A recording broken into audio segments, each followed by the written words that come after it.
အားလုံးပဲမင်္ဂလာပါကျမလွတ်လပ်စုပါရှင်ကျမဒီနေ့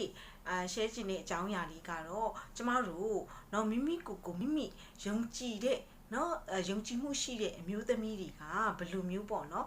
်ပြုမှုနေထိုင်ကြတယ်ဆိုတဲ့အကြောင်းအရာလေးကိုတင်ဆက်ချင်တာပါကျမဒီလိုမျိုးကိုယုံကြည်တဲ့အမျိုးသမီးတွေမှာဆိုလို့ရှိရင်သူတို့မှာမရင်မတွက်နိုင်တဲ့အရေးအချင်းတွေပေါ့နော်လူမှုပေါင်းသင်းဆက်ဆံရေးမှာကိုသူတို့ရဲ့နီးပညာပိုင်းကျွမ်းကျင်မှုကိုအလုပ်အကိုင်မှာဆိုလို့ရှိရင်သူတို့ professional မှာကျွမ်းကျင်မှုကိုဒါမျိုးတွေကအများကြီးမရင်မတွက်နိုင်အောင်ရည်ချင်းတွေရှိပါတယ်ဒါပေမဲ့လေကျမရေဘူးရပေါ့နော်ဆွဲထုတ်လိုက်တဲ့ခါမှာကျမများသောအားဖြင့်အောင်မြင်နေတဲ့ကြော်ကြားနေတဲ့ဒါမှမဟုတ်လို့ရှိရင်မိမိကိုမိမိပေါ့နော်မိမိရဲ့အလုပ်အကိုင်ကိုအောင်မြင်လုပ်ကိုင်နေတဲ့အမျိုးသမီးတွေမှာအများသောအားဖြင့်တွေ့ရလိရှိတဲ့အရေးချင်း၅ချက်လောက်ကိုကျွန်မဆွဲထုတ်ပြီးတော့မိတ်ဆွေတို့ကိုကျွန်မကပြောပြချင်ပါတယ်အဲ့ဒါလေးကတော့เนาะတော်တော်လေးကိုထင်ထင်ရှားရှားမြင်တွေ့နိုင်တဲ့เนาะအဲ့အချက်လက်ကလေးပေါ့เนาะအဲ့အချက်လက်၅ချက်ကိုတင်ပြချင်ပါတယ်ဆိုတော့နံပါတ်1အနေနဲ့ပြောမယ်ဆိုလို့ရှိရင်သူတို့ဟာเนาะဘယ်အမျိုးသမီးပဲဖြစ်ဖြစ်ကိုယုံကြည်မှုရှိတဲ့เนาะ confidence ရှိတဲ့အမျိုးသမီးတယောက်ကဘလို့ပဲဖြစ်ဖြစ်လူအများနဲ့စကားပြောတဲ့နေရာမှာပဲဖြစ်ဖြစ်เนาะလူပုံလည်းမှာထပြီးတော့သူ့ရဲ့တင်ပြချက်သူ့ရဲ့ယူဆချက်တွေကိုပြောပြတဲ့အခါမှာပဲဖြစ်ဖြစ်เนาะစင်မင်းပေါ်မှာတက်ပြီးစကားပြောတဲ့အခါမှာပဲဖြစ်ဖြစ်အဲ့လိုမျိုးပေါ့เนาะpublic ထဲမှာပဲ public speaking အနေနဲ့ပြောရတဲ့အချိန်နေမှာပဲဖြစ်ဖြစ်ဒါမှမဟုတ်လို့ရှိရင်လူတူဦးတယောက်ကိုပေါ့နော်ကိုယ့်ရဲ့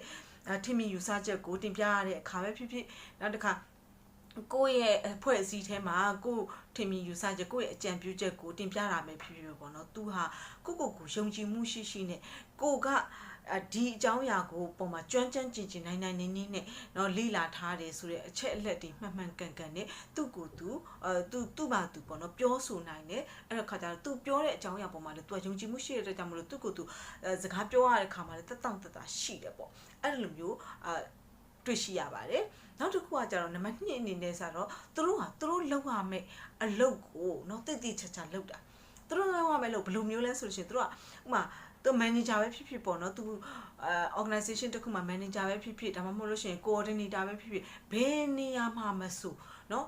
သူ့ရဲ့အလုပ်ကြီးသည်ဖြစ်စေသေးသည်ဖြစ်စေသူ့ရဲ့တာဝန်ကြီးသည်ဖြစ်စေသေးသည်ဖြစ်စေသူလုပ်ရမယ့်အလုပ်အပေါ်မှာနော်သေးချာစနစ်တကျနဲ့နော်စိတ်ပါလက်ပါနော်စနစ်တကျစီကံတကျနဲ့အစီအစဉ်တကျသူကလှုပ်သွားတာပေါ့နော်တစ်ချက်ပြီးတစ်ချက်ပြောစရာမလိုအောင် plan ကြနဲ့လှုပ်သွားတာမျိုးပေါ့အဲ့ဒါမျိုးကိုလေသူတို့စီမှာအောင်မြင်နေတဲ့အမျိုးသမီးတွေမှာတွေ့ရပါတယ်နောက်တစ်ခုကကြတော့သူတို့ကကိုသိတာသူတို့သိတယ်သူတို့မှာဘယ်နေရာမှာအားသာချက်ရှိတယ်လဲဘယ်နေရာမှာအားနည်းချက်ရှိတယ်လဲเนาะသူတို့မှာဆိုလို့ရှိရင်ဘလို့အရေးအချင်းတွေကနေပြီးတော့သူတို့ကိုလူချစ်လူခင်ပေါ်များစေတယ်လေဘလို့အရေးအချင်းတွေကတော့သူတို့ရဲ့အလုပ်ကိုပြီးမြောက်အောင်လုပ်နိုင်တယ်လေဆိုတဲ့အခါကိုသိတယ်ကိုအရေးချင်းကိုသိတယ်ကိုရဲ့စီးရုံးမှုစွမ်းရည်ကိုရဲ့စကားပြောမှုစွမ်းရည်ကိုရဲ့ပညာတတ်မှုစွမ်းရည် professional စံ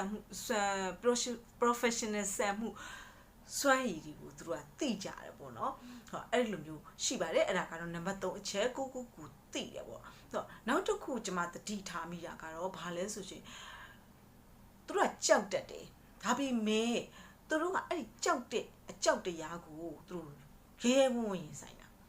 လူတိုင်းကကြောက်တတ်တယ်လူတိုင်းကဘယ်သူမှမဆိုယောက်ျားပဲဖြစ်ဖြစ်မိန်းမပဲဖြစ်ဖြစ်ခလေးပဲဖြစ်ဖြစ်လူကြီးပဲဖြစ်ဖြစ်နော်လူဆိုတာ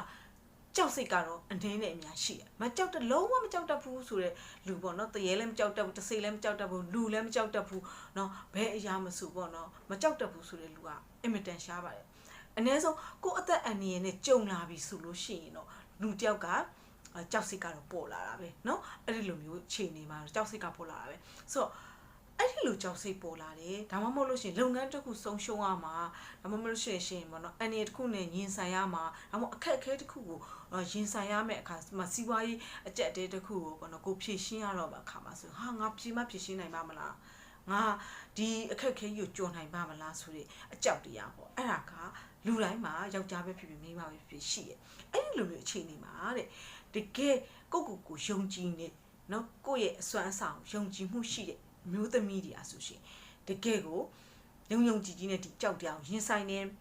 လာမဲ့ဘေးပြေးတွေ့ဆိုတဲ့ဟာမျိုးပေါ့နော်ကဲဟုတ်ပြီငါတော့တွေးတောနေတာထက်ကိုငါရင်ဆိုင်လိုက်မယ်တစ်ထစ်ချင်းကိုဖြည့်ရှင်းမယ်ဆိုတဲ့စိတ်တက်ကဒီလိုနော်ယုံကြည်မှုခိုင်မာတဲ့အမျိုးသမီးတွေပါရှိပါတယ်တဲ့နောက်ဆုံးတစ်ချက်ကတော့သူတို့ကနော်ဘယ်လိုခေါ်မလဲဘလောက်ပဲ ယုံကြည်မှုရှိတဲ့အမျိုးသမီးတယောက်ကဘလောက်ပဲစိုးခြင်းနေနော်အခက်ခဲတွေအလုတ်ကင်မှာဆိုအနှောက်ယှက်တွေအတားအဆီးတွေအတိုက်ခံတွေကြုံတွေ့နေရပြီမဲ့သူဟာအကောင်းဆုံးကိုပဲညှော်နေအကောင်းဆုံးဆိုပြီးမဲ့များသောအားဖြင့်ပေါ့နော်အကောင်းဆုံးကတော့လူတိုင်းတော့မရနိုင်ဘူးဒါပေမဲ့သူတို့ဟာတာရာဂိုင်နှုန်းတော်တော်များများကောင်းတဲ့အကျိုးဆက်တွေကောင်းတဲ့ရလဒ်တွေရရှိလာမှာပဲဒီလိုဆိုးနေတဲ့အကြောင်းအရာတွေဟာနော်ခက်ခဲနေတဲ့အခြေအနေတွေဟာတစုံတစ်ခုသောအခြေအနေမှာတစုံတစ်ခုသောအချိန်တစ်ခုအတိုင်းအတာတစ်ခုအတွင်းမှာပဲပြေလျော့သွားမယ်ဖြည့်ရှင်းလို့ငါရနိုင်တယ်ဆိုတဲ့နော်စိတ်ဓာတ်မျိုးကိုအမျိုးအဲ့လိုအောင်မြင်မှုရှိတဲ့ယုံကြည်မှုရှိတဲ့အမျိုးသမီးတယောက်ကခံယူပြီးတော့နော်သူဟာကောင်းခြင်းတွေပဲကောင်းတဲ့အကျိုးဆက်ကောင်းတဲ့ရလဒ်တွေပဲမျှော်လင့်ပြီးတော့လောက်ကဆောင်ရွက်တာကိုတွေ့ရှိရတယ်တဲ့ဆိုတဲ့ခါကျတော့အခုပြောပြတဲ့အချက်၅ချက်ကဆိုလို့ရှိရင်တကယ်ကိုယုံကြည်မှုရှိတဲ့မိမိကိုယ်ကိုယုံကြည်မှုရှိတဲ့အမျိုးသမီးတွေမှာတော်တော်များများမှာတွေ့လိရှိတဲ့အချက်တွေဖြစ်ပါတယ်ဆိုတော့ကျမဒီအချက်၅ချက်ကိုဆွဲထုတ်ပြပေးမယ်တခြားအချက်တွေလည်းကြံကောင်းကြံနိုင်ပါသေးတယ်ဆိုတော့ခါကျဒါကတော့ရေဘူးရပေါ့နော်ကျမမြင်သလောက်ကလေးကိုဒါချပြတာဖြစ်ပါတယ်ပရိသတ်ကိုတင်ပြခြင်းဖြစ်ပါတယ်ကိုယုံကြည်မှုရှိတဲ့အမျိုးသမီးတယောက်ရဲ့ထားရှိရမယ့်စိတ်နေစိတ်ထားခံယူချက်နော်အောင်မြင်မှုရှိတဲ့ယုံကြည်မှုရှိတဲ့အမျိုးသမီးတယောက်ဖြစ်လာအောင်လို့ဘလိုမျိုးနော်စိတ်နေစိတ်ထားထားရမယ်ဘလို့အပြုတ်မှုတွေနဲ့နော်ဘလို့အလေးကျင့်တွေလုပ်ရမလဲဆိုတဲ့ဥစ္စာကိုလည်းကျွန်မဆက်ပြီးတင်ပြသွားဖို့ရှိပါတယ်အခုတော့ဒီဗီဒီယိုလေးကိုဒီလောက်နဲ့ပဲအဆုံးသတ်ပါရစေအားလုံးကိုကျေးဇူးတင်ပါတယ်အားလုံးကိုလည်းချစ်ပါတယ်လို့